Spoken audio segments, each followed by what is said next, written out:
오늘 우리에게 주시는 하나님의 말씀은 요한복음 18장 1절에서 18절입니다. 예수께서 이 말씀을 하시고 제자들과 함께 기드론 시내 건너편으로 나가시니 그곳에 동산이 있는데 제자들과 함께 들어가시니라. 그곳은 가끔 예수께서 제자들과 모이시는 곳이므로 예수를 파는 유다도 그곳을 알더라. 유다가 군대와 대제사장들과 바리새인들에게서 얻은 아랫사람들이 데리고 등과 횃불과 무기를 가지고 그리로 오는지라. 예수께서 그 당할 일들을 다 아시고 나아가 이르시되 너희가 누구를 찾느냐? 대답하되 나사렛 예수라 하거늘 이르시되 내가 그니라 하시니라. 그를 파는 유다도 그들과 함께 섰더라. 예수께서 그들에게 내가 그니라 하실 때에 그들이 물러가서 땅에 엎드려지는지라. 이에 다시 누구를 찾느냐고 물으신대 그들이 말하되 나사렛 예수라 하거늘 예수께서 대답하시되 너희에게 내가 그니라 하였으니 나를 찾거든 이 사람들이 가는 것은 용납하라 하시니 이는 아버지께서 내게 주신 자 중에서 하나도 잃지 아니하였사옵나이다 하신 말씀을 응하게 하려 함이로라. 이에 시몬 베드로가 칼을 가졌는데 그것을 빼어 대제사장의 종을 쳐서 오른편 귀를 베어버리니 그의 종의 이름은 말고라. 예수께서 베드로더러 이르시되 칼을 칼집에 꽂으라. 아버지께서 주신 잔을 내가 마시지 아니하겠느냐 하시니라. 이에 군대와 천부장과 유대인들의 아랫사람들이 예수를 잡아 결박하여 먼저 안나스에게로 끌고 가니 안나스는 그 해의 대제사장인 가야바의 장인이라. 가야바는 유대 사람들에게 한 사람이 백성을 위하여 죽는 것이 유익하다고 권고하던 자로라. 시몬 베드로와 또 다른 제자 한 사람이 예수를 따르니 이 제자는 대제사장과 아는 사람이라. 예수와 함께 대제사장의 집 뜰에 들어가고 베드로는 문 밖에 서 있는지라. 대제사장을 아는 그 다른 제자가 나가서 문을 지키는 여자에게 말하여 베드로를 데리고 들어오니 문 지키는 여종이 베드로에게 말하되 너도 이 사람의 제자 중 하나가 아니냐 하니 그가 말하되 나는 아니라 하고 그때가 추운 고로 종과 아랫사람들이 불을 피우고 서서 쬐니 베드로도 함께 서서 쬐더라. 아멘.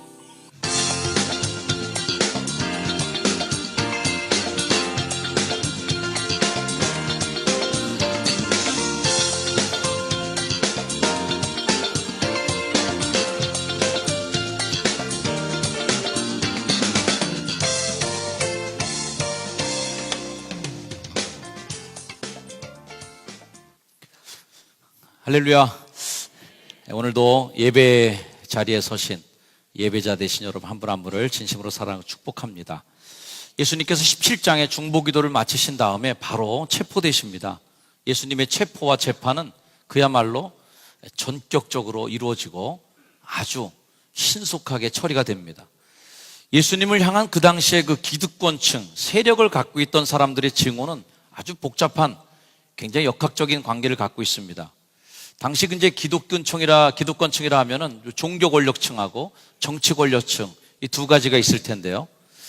이 종교와 정치적 권력을 갖고 있는 사람들이 완전히 연합해서 어느 한 사람이 방어해주고 어느 한 사람이 치고 하는 게 아니라 정치 권력, 종교 권력이 완전히 하나가 돼서 예수님을 잡으려고 했던 것이 그 당시의 상황이었습니다.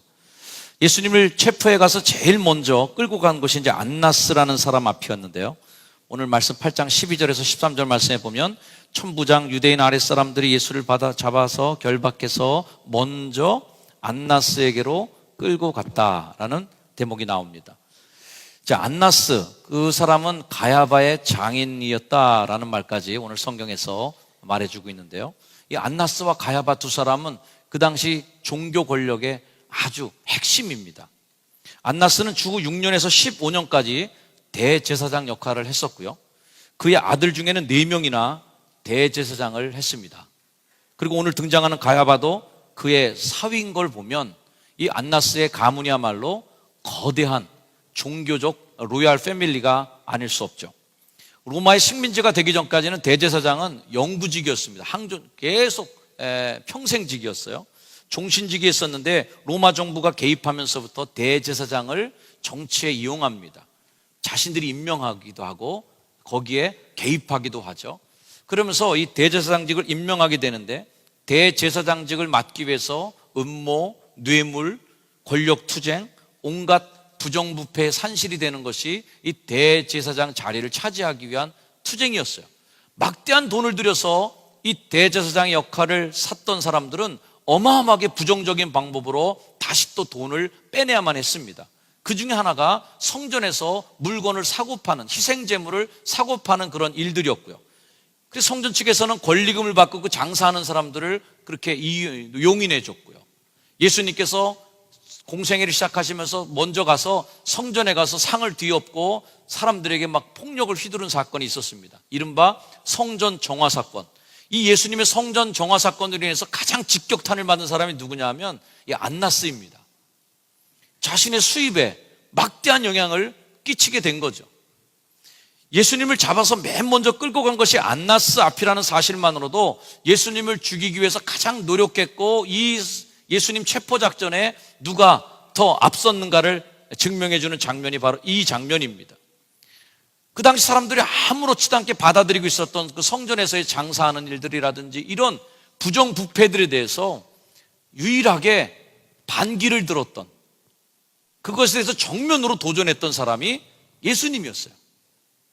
가야바가 그래서 이렇게 얘기할 만하죠. 가야바는 유대인들에게 자주 이런 말을 했답니다. 한 사람이 백성을 위하여 죽는 것이 유익하다. 때로는 바른 말하는 한 사람 때문에 여러 사람이 괴로울 때가 있습니다. 그러나 그 한 사람이 바른 말을 해서 많은 사람들이 괴롭다고 해서 그 한 사람을 그냥 죽이면 안 돼요. 그거 한 말이 옳을 경우에는 다수로 결정할 게 아니라 그가 한 말의 진실을 봐야 된다는 것이죠.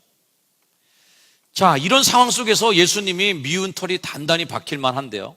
이런 상황을 예수님 모르실 리 없는데 자신을 잡으려 온 군대, 그 다음에 뭐 천부장들, 이런 사람들에게 예수님께서 대화하는 장면이 성경에 나옵니다. 예수께서 그 당할 일을 다 아시고, 자, 이 대목이 참 중요해요. 당할 일을 다 아셨어요.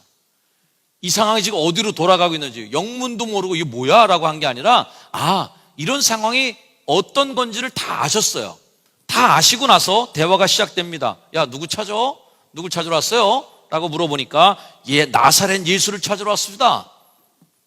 이렇게 얘기할 때 예수님께서 대답하시는 장면이죠. 내가 그 사람입니다 라는 것입니다. 자, 예수님은 그 대답이, 그 짧은 대답이 무슨 의미인지를 잘 아셨어요. I am, 내가 그 사람이요 라는 거죠. 칼을 꺼내 대항하려는 베드로에게도 이런 말을 하십니다. 베드로에게 이르시되 칼을 칼집에 꽂아라. 아버지께서 주신 잔을 내가 마시지 않겠느냐. 지금 내가 그니라 하는 이 말은 아버지께서 주신 잔을 마시는 일인 것을 예수님은 분명히 아셨습니다. 자, 아버지께서 주신 잔이라는 게 무슨 잔이에요? 죽음의 잔이고 고난의 잔이었던 것입니다. 여러분, 그 잔을 마신다는 게 쉬운 일이겠습니까?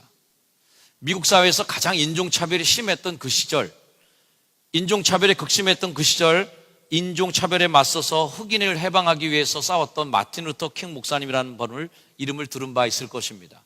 마틴 루터 킹 목사님이 이런 글을 쓰셨어요. 가장 혹독했던 그런 투쟁의 순간 속에서 글을 쓰신 거죠. 나는 지난 몇 년 동안의 편안한 날을 별로 못 가졌다. 알라바마 감옥에 5번 투옥되었고 내 집은 2번 폭파되었다. 나와 내 가족을 죽이겠다는 협박을 거의 며칠에 한 번씩 받아왔다. 나는 칼에 찔려 거의 죽을 뻔하였다. 내가 더 이상 이 무거운 짐을 지고 갈 수 있을지 솔직하게 말해서 나 자신이 의심스럽다. 정말 조용하게 쉽게 살고 싶다는 유혹을 시간마다 받는다.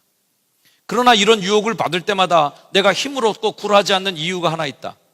그것은 우리 주님께서 너희가 나의 멍에를 메고 내게 배우라. 그리하면 너희 마음이 쉼을 얻으리니 내 멍에는 쉽고 내 짐은 가벼움이라고 약속해 주신 말씀 때문이었다. 나는 나의 고통의 체험을 통하여 흑암이 얼마나 나에게 도움이 되는가를 배웠다. 주님을 믿을 때 고통은 오히려 창조적인 능력으로 변한다는 것을 여러 번 체험하였다. 나의 개인적인 불행은 나를 변화시켰고 다른 사람들을 고쳐줄 수 있는 기회인 것이다. 사도 바울이 자랑스럽게 나는 내 몸에 예수 그리스도의 흔적을 지녔다라고 한 말을 이제 실감 있게 이해한다. 예수님께서는 뭔지 뻔히 알면서 대답하셨습니다. 내가 그니라. 교회에서 많은 힘든 일, 정말 맡기 어려운 봉사직들이 많이 있습니다.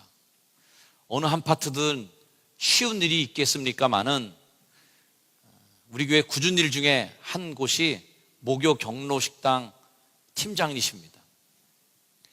매주 목요일마다 어르신들이 250여 명 정도 교회를 오시는데요, 다른 교회가 1년에 한 번 마음 잡고 힘써서 경로장치 한 번 하는 게 대부분 교회들이 한 번 1년에 한 번 생색내는 건데요, 우리 교회는 이 경로장치를 매주일 합니다.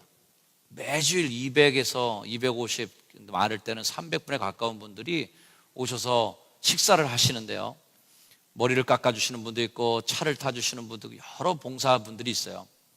근데 사실 해마다 이 목요 경로식당 팀장을 세우는 일이 여간 힘든 게 아닙니다. 뭔지를 알기 때문이죠. 그 목요 경로식당 팀장을 맡는 순간 정말 뭐가 될지 아는 거죠. 올해도 역시 세우기가 어려웠습니다. 해가 바뀌었는데도 목요 경로식당 팀장을 할 분이 나타나질 않고 여러분들에게 부탁을 드렸지만 다른 사역도 있으셨고 건강상의 이유로 정말 할 수 없는 분들이 너무 많이 있었어요. 그때 지금 현재 경로식당 봉사하시는 김인자 권사님께서 저를 찾아오셨어요. 어느 날 주일 설교를 듣고 마음에 찔림을 가지시고 뭔가 해야 되겠다는 생각을 하시고 저를 찾아오셔서 제게 물었습니다. 목사님, 목요 경로식당 식당 팀장 선정되셨나요? 아직 못하고 있습니다.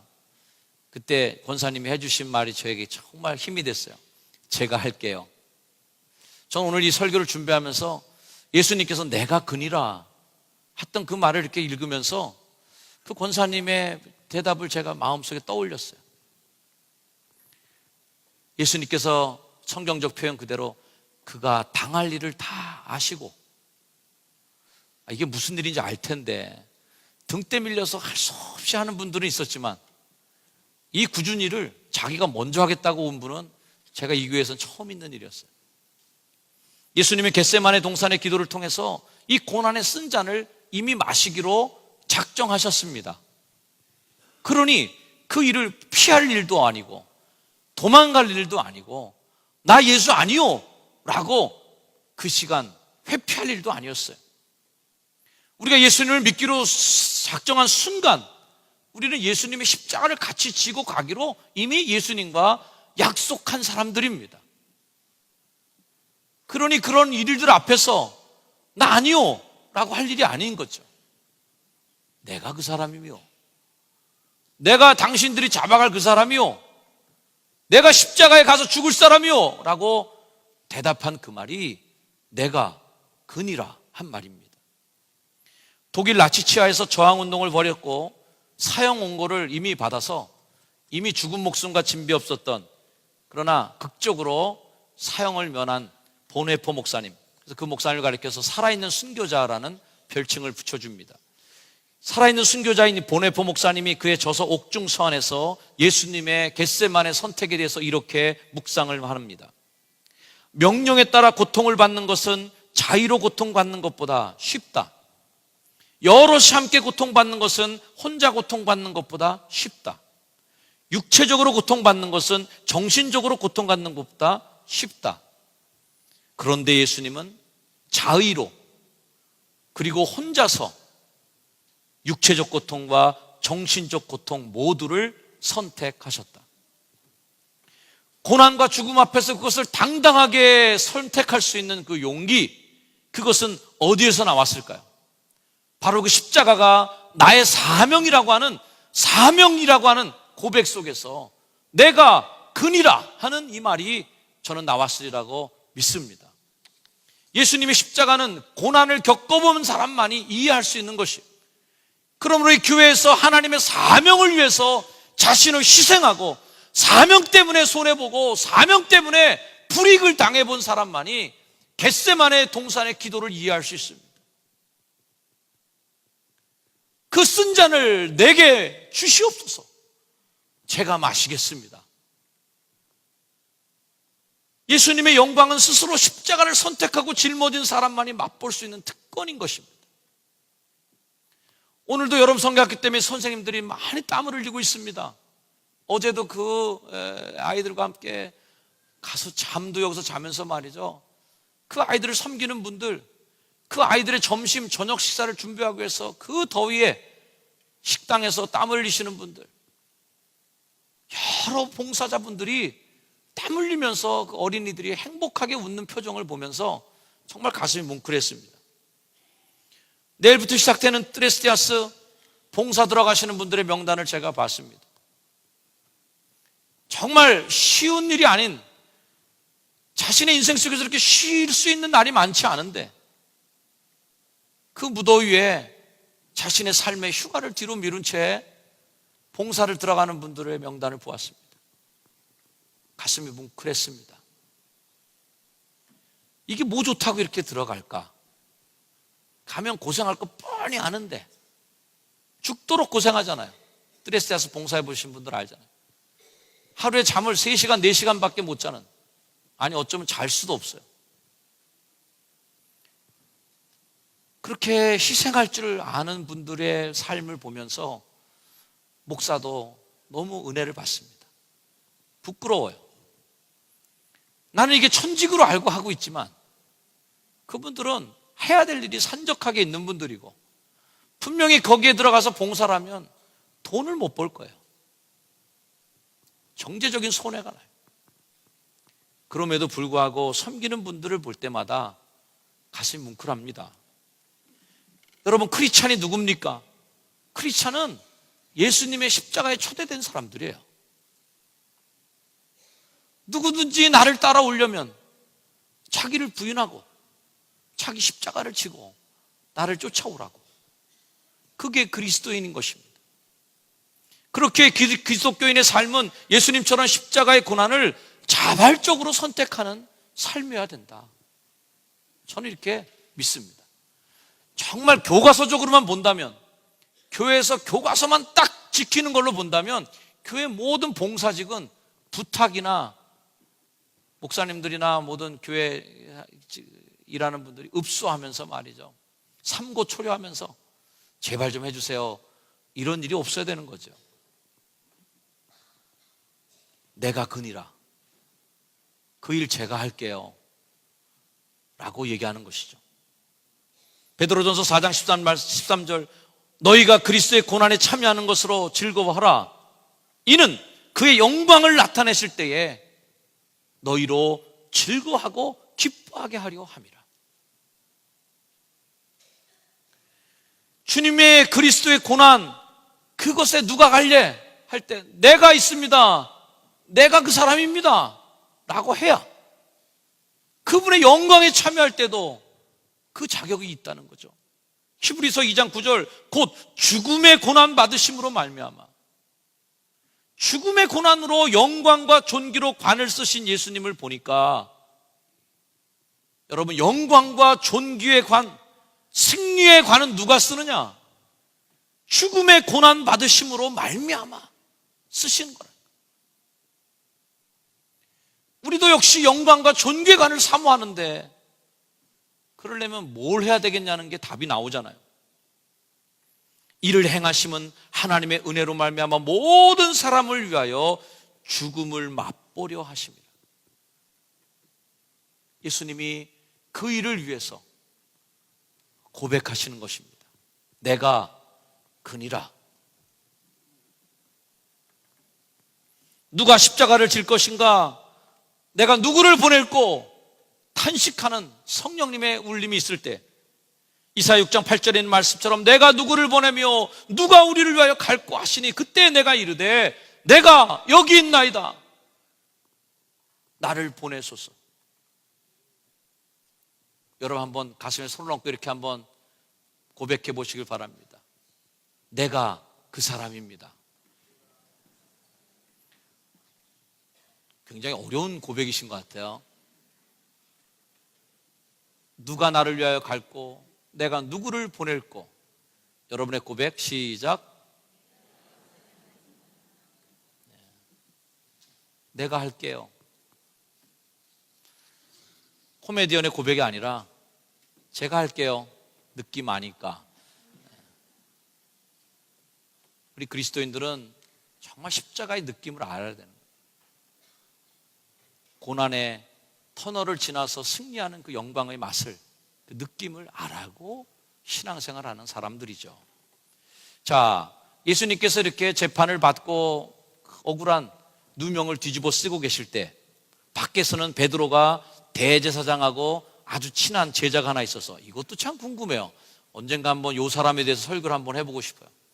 대제사장과 아주 친한 제자랑 같이 갑니다. 이 제자가 얼마나 대제사장하고 친밀한지 제사장의 뜰까지도 들어가고 그 여종들도 다 알고 있어갖고 이 사람이야 들어오라고 그래. 그러니까 그냥 베드로가 무사 통과할 정도로 아주 강력한 그런 힘을 갖고 있는 제자예요.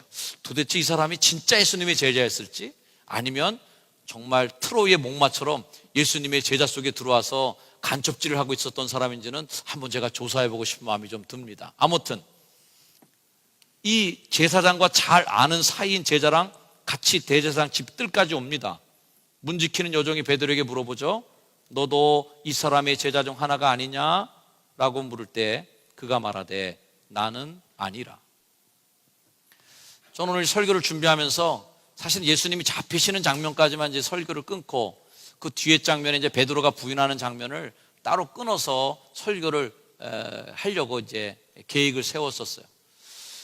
근데 쭉 보다 보니까 이 두 말이 걸리는 거예요.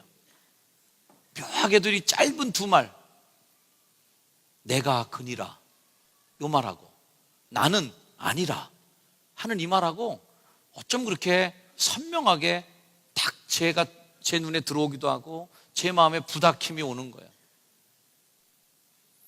그래서 설교 문장을 좀 길게 잡아서 오늘 좀 길게 읽었죠. 18절까지 본문을 늘려서 하나로 묶어서 설교를 해야 되겠다라는 생각을 했습니다.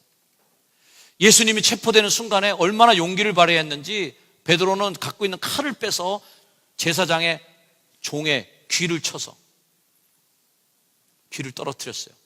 혹자간에 학자들은 이런 얘기를 많이 합니다. 베드로의 검술 실력이 장난이 아니었다는 거예요. 내리치는데 귀만 자르는 거 보통 어려운 게 아닙니다. 여러분 귀 자르는 게 쉽겠어요? 그 사람이 안 피했겠습니까? 전광석화처럼 잘랐을 거예요. 근데 귀를 자르면 어깨도 같이 잘라져야 된답니다. 귀를 자르면 어깨에 베든지 어떻게 되는데 귀만 딱 치고 끊어내는 게 이게 보통 실력이 아니랍니다. 네. 아무튼 베드로의 검술 실력이 어디서 익힌 건지 잘 모르겠지만 그렇게 용기를 내서 혼자서 그 군대를 맞서쓰기도 했던 사람이에요. 그런데도 어이없게 베드로가 무너져 버립니다. 힘없이 문 지키는 여종에게도 무릎을 꿇어버리죠. 요한복음은 그 이후에도 또다시 예수님을 부인하는 베드로를 또 한 번 보여줍니다. 25절 시몬 베드로가 서서 불을 쬐더니 오늘 성경 본문 읽은 마지막 구절이 날씨가 추워서 불을 폈다라는 것까지 끝났죠. 쭉 하나 더 지나서 또다시 장면이 나오는데 불을 쬐고 있는 장면입니다. 사람들이 물어봅니다. 너도 그 제자 중 하나가 아니냐? 다시 한번 베드로가 얘기합니다. 나는 아니라. 사를르 드 푸코라고 하는 분이 있습니다. 이분은 프랑스의 사관학교를 졸업하고 장교가 되었고 반란군을 진압하는 곳에 나갑니다. 반란군을 진압하는 중에 상관의 명령에 따라 반란군의 심장에 총을 쏘면서 인생에 심한 회의를 느낍니다. 그 후에 그는 사제가 되어서 가장 버림받던 지역인 아프리카 사하라에 들어가서 원주민들에게 복음을 끝까지 전하시다가 원주민이 쏜 총탄을 맞고 숨을 거둡니다. 사람들은 그분에게 사하라의 은자라는 별명을 지어줍니다. 이분이 살아계실 때 나무를 보면서 큰 깨달음을 얻습니다. 별것도 아닌데 깨달으면 늘 크게 얻는 분들이 있어요. 나무를 보면서 나뭇잎이 떨어져서 땅에 떨어지는 걸 봅니다. 그러면서 큰 깨달음을 얻어요. 어떤 깨달음이냐? 이 나뭇잎이 나무에 붙어 있으려고 한 달을 떨지 않는구나. 그냥 바람이 불고 때가 되면 아름답게 떨어지고 땅에 뿌려져서 거름이 되고 썩는구나. 이 나뭇가지들이 나무에서 안 떨어지려고 안달하는 게 아니라 자연의 순응에 따라서 자신을 내어던질 줄 아는구나. 여기에 감동을 받아요. 그러면서 전능하신 창조주 하나님을 믿는 신자들이 떨어져 나가는 재물이나 떨어져 나가는 건강이나 떨어져 나가는 생명이 때문에 걱정하고 안달하면서 그거 안 놓치려고 바등바등하는 것을 깨닫게 됩니다. 그러면서 그가 결심해요. 나는 나무보다 못한 존재가 아닌가?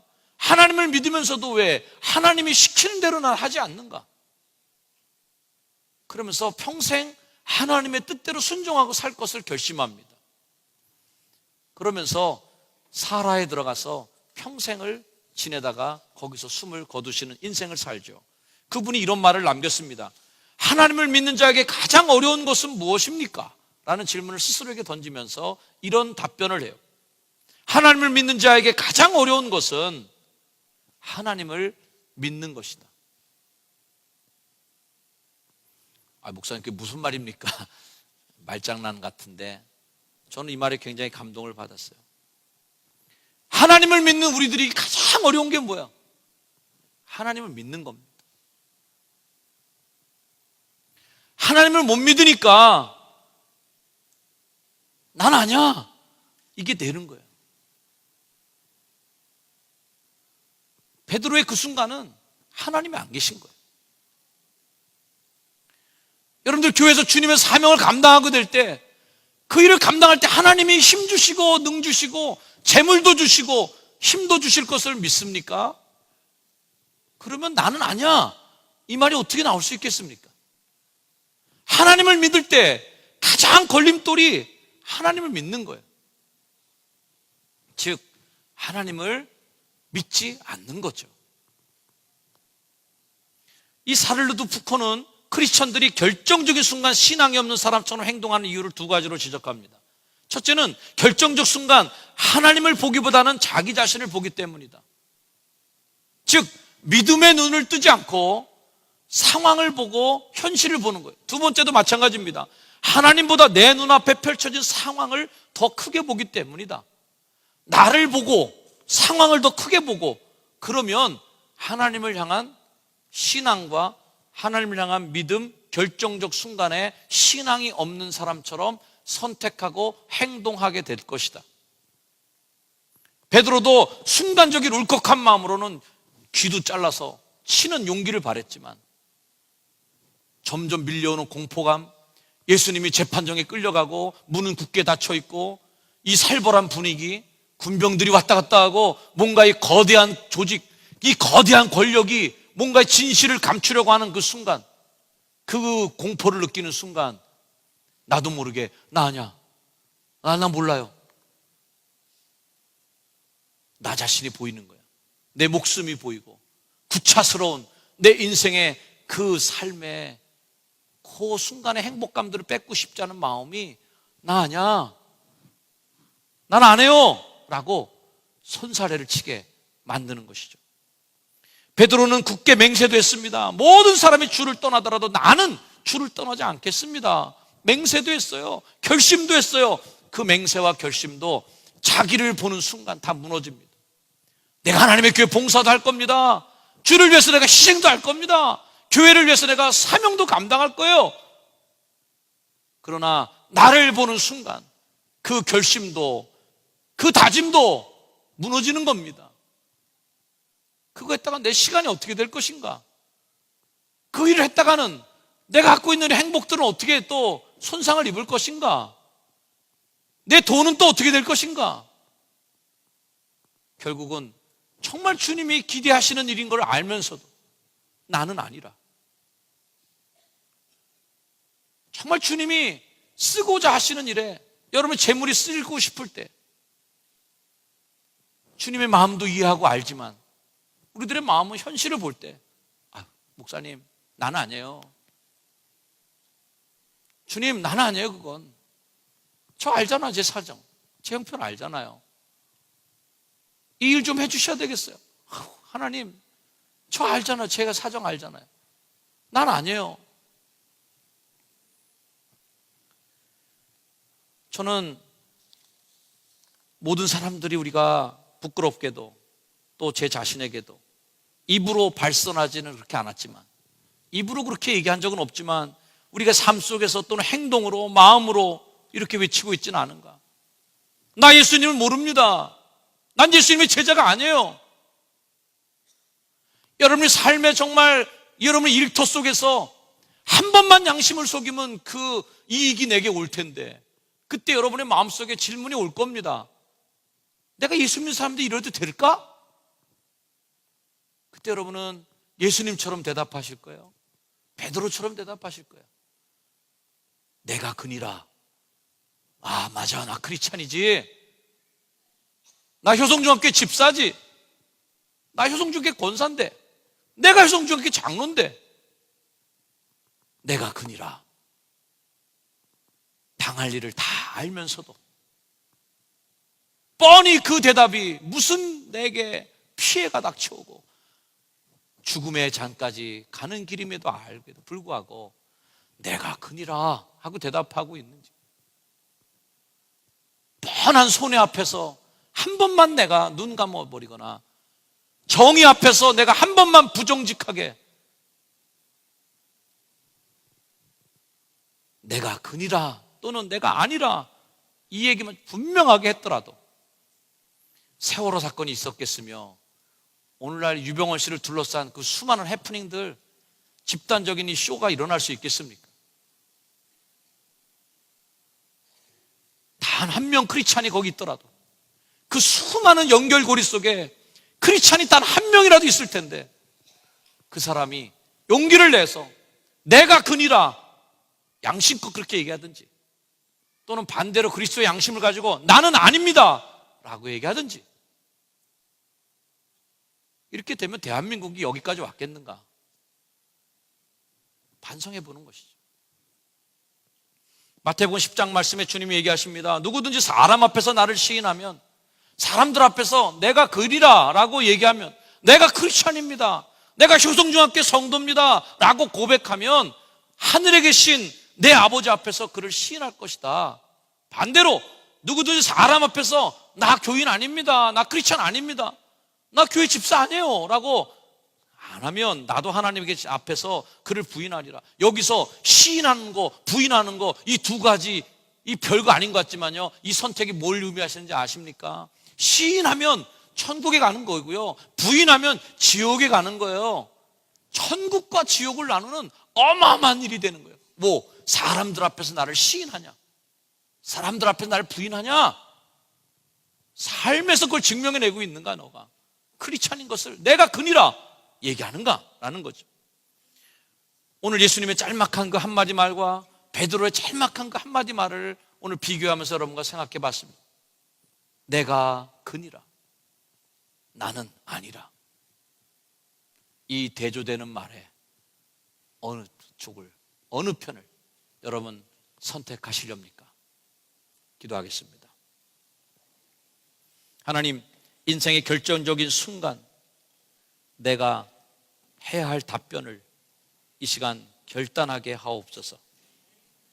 우리 시간 잠시 머리 숙여 기도하시면서 내 삶에 다가오는 그 절대절명의 순간이 내게 올 때, 내 인생을 바꿀 만한 결정적 순간이 다가왔을 때, 그가 당할 일을 다 아시고 주님이 선택하셨던 그 길, 내가 그니라, 이 선택이 내게 있게 하옵소서.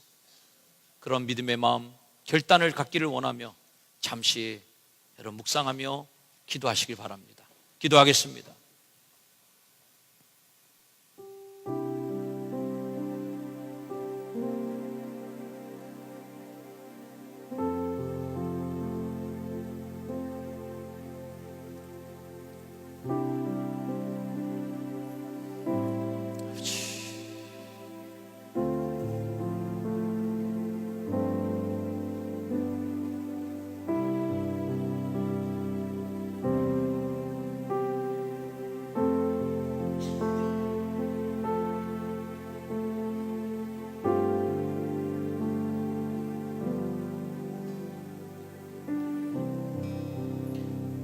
주님, 내 인생의 결정적 순간, 내가 크리스찬인 것을 증명해야 될 그 순간, 내가 예수 믿는 사람인 것을 증명해야 될 그 순간, 두려움 앞에 나는 아니라 라고 도망가는 사람 되지 않고 내가 그니라, 주님과 함께 담대히 십자가의 자리로 나아가는 우리가 되게 해 주옵소서. 예수님의 이름으로 기도합니다. 아멘. 자리에 일어나셔서 별단 찬양하겠습니다.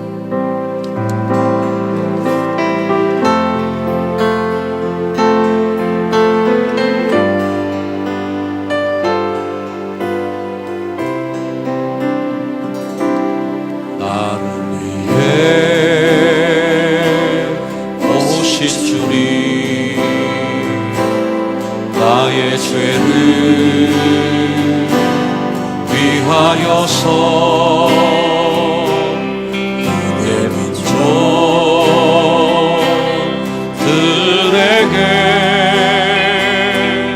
잡히시던 그날 밤에 아무런 말도 없이 우리에게 사랑을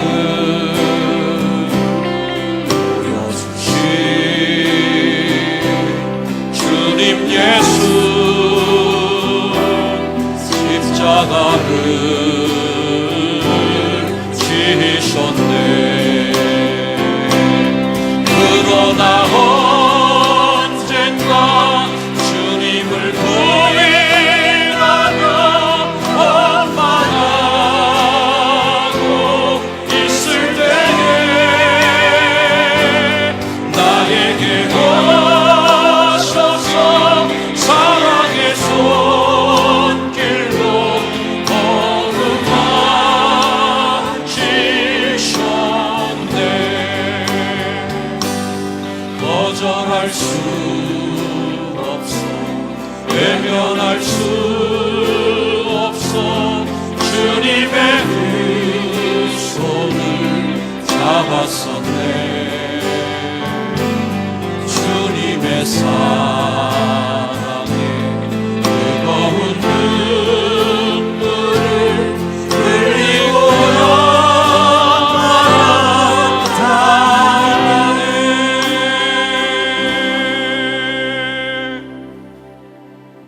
하나님,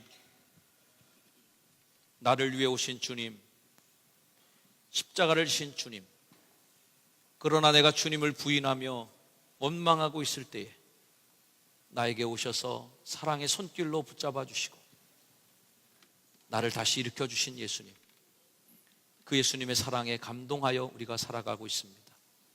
삶의 순간에 다가오는 선택의 순간 속에 그리스도인으로서, 하나님의 자녀로서 악에 속한 자가 아닌 하나님의 선에 속한 자의 결정을 하기를 결심하는 주의 빛된 성도들 머리머리 위에 이제는 성부와 성자와 성령 하나님의 놀라운 은혜와 축복에 동행하심이 저들의 믿음의 삶 속에, 선택의 순간 속에 늘 항상 함께하여 주시기를 간절히 축원하옵나이다. 아멘.